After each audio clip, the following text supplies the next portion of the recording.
Imagine digging in your backyard and finding gold coins older than your country, or diving into the ocean only to uncover a lost treasure worth millions.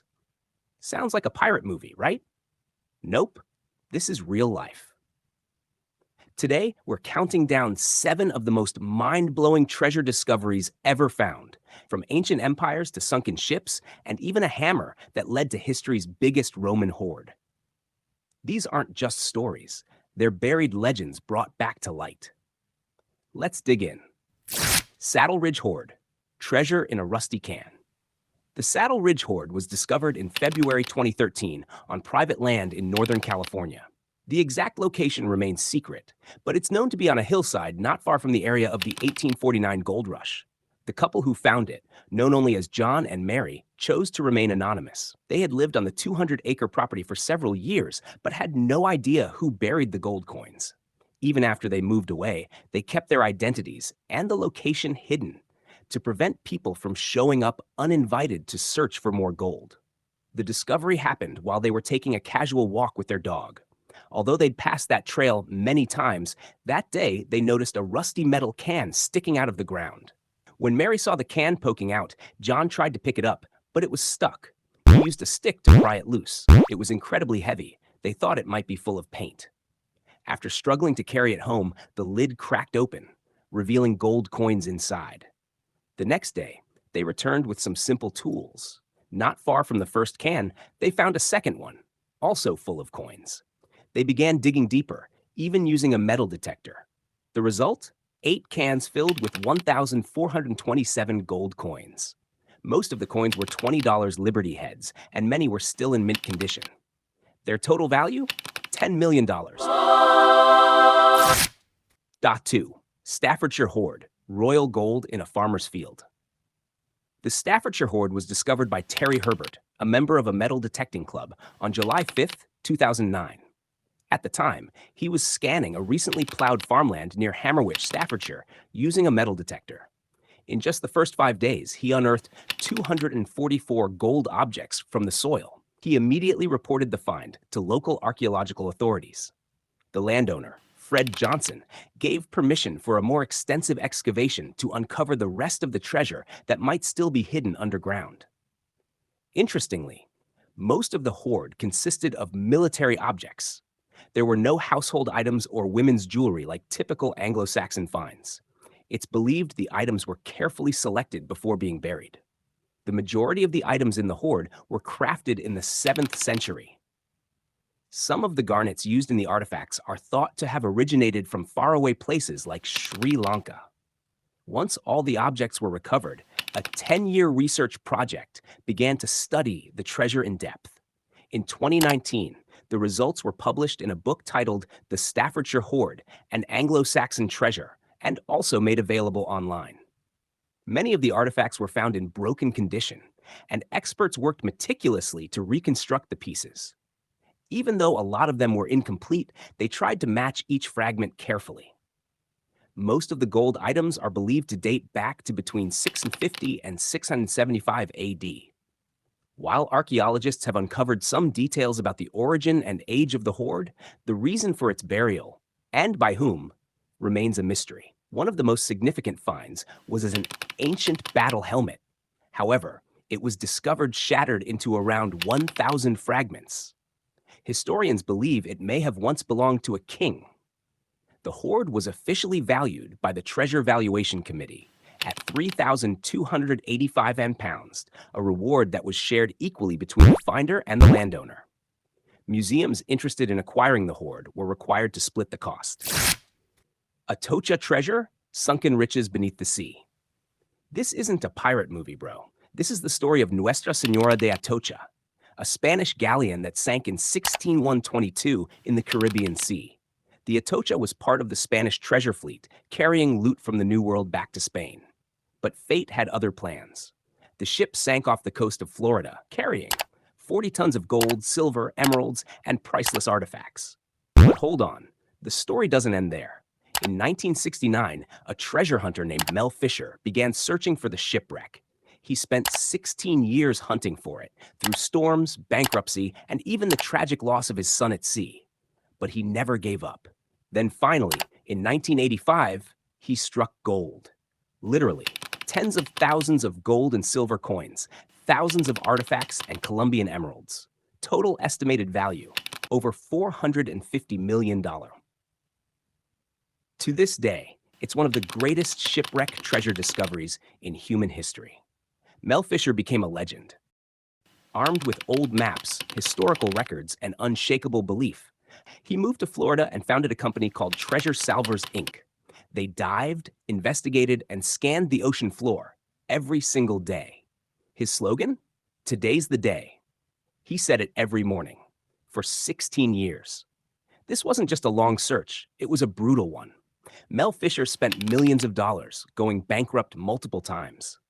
But the most heartbreaking moment came in 1975, when his son, Dirk Fisher, daughter-in-law Angel, and diver Rick Gage drowned when their boat capsized at sea. Still, Mel pressed on. Dirk would have wanted us to keep going, he said. And finally, on July 20th, 1985, his team found the motherlode, the main cargo hold of the Atocha wreck. What they uncovered left the world stunned. Gold jewelry, swords, golden crosses, and luxurious artifacts. A treasure worth over $450 million. Mel Fisher was finally recognized as the most successful treasure hunter in modern history. He later founded the Mel Fisher Maritime Museum in Key West, Florida, which still displays much of the recovered treasure from the Atocha. 4. The Great Kentucky Hoard, buried gold in a cornfield. The Great Kentucky Hoard is the name given to the discovery of hundreds of gold coins buried in a cornfield in Kentucky.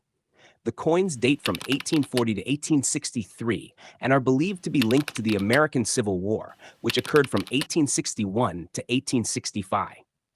The discovery gained fame due to the sheer number and high value of the coins.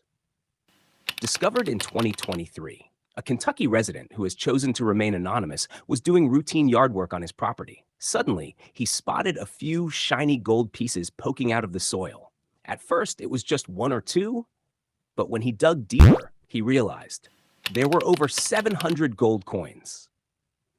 What was in the hoard? Most of the coins dated back to the Civil War era, 1861 to 1865, including $1 and $20, Liberty Head gold coins, double eagle coins from 1863 to 1865, and the rarest of all, the 1863 $20 gold Liberty Head no motto, of which only a handful are known to exist worldwide. Even more impressive, the coins were in nearly perfect condition. Experts estimate the total value of the hoard to be over $2 million US dollars. But here's the big mystery. Who buried it all? It's believed that someone during the Civil War may have hidden the gold to protect their wealth from the chaos and destruction of the conflict. But to this day, the true origin and original owner of the treasure remain unknown. Number 5. The Cuerdale Hoard, a Viking treasure hidden in England. The Cuerdale Hoard contains more than 8,600 items, including silver coins, Anglo-Saxon and Carolingian jewelry, cut-up silver, and metal ingots. It was discovered on May 15, 1840, on the south bank of the River Ribble in Cuerdale, near Preston, Lancashire, England. The treasure was found by workers who were repairing a river embankment. The objects were stored inside a lid chest, seemingly packed in small pouches. After its discovery, the treasure was quickly secured by the landowner's agents and was officially declared treasure trove, property of the crown.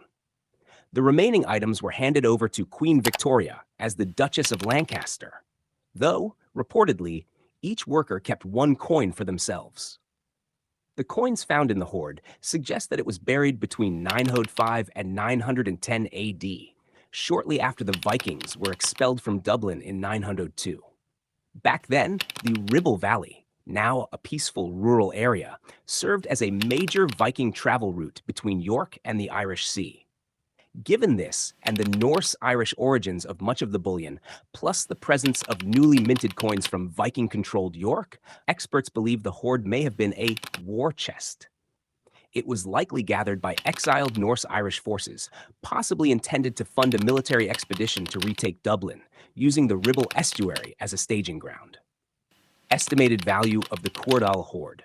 Total items, over 8,600, including 7,000 plus silver coins, Silver ingots, Viking and Carolingian jewelry, current market value estimate, between 3 million to 5 million pounds. Note, the actual value could be even higher when factoring in historical significance, rarity, and archaeological importance. Parts of the Cuerdale hoard are now housed and displayed at the British Museum in London. Number 6, the Hoxne Hoard. The Hoxne Hoard was discovered in a field near the village of Hoxne, Suffolk, on November 16, 1992. The story goes like this. A farmer named Peter Watling lost his hammer.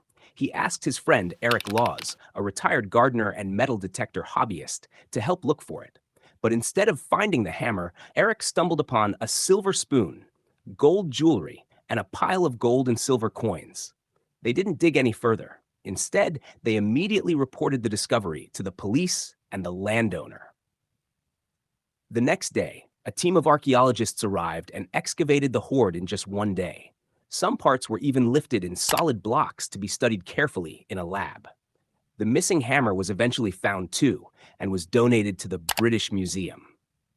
All the treasure was packed inside the remains of a decayed wooden chest. The items were still neatly arranged, bowls stacked together, jewelry placed in small boxes.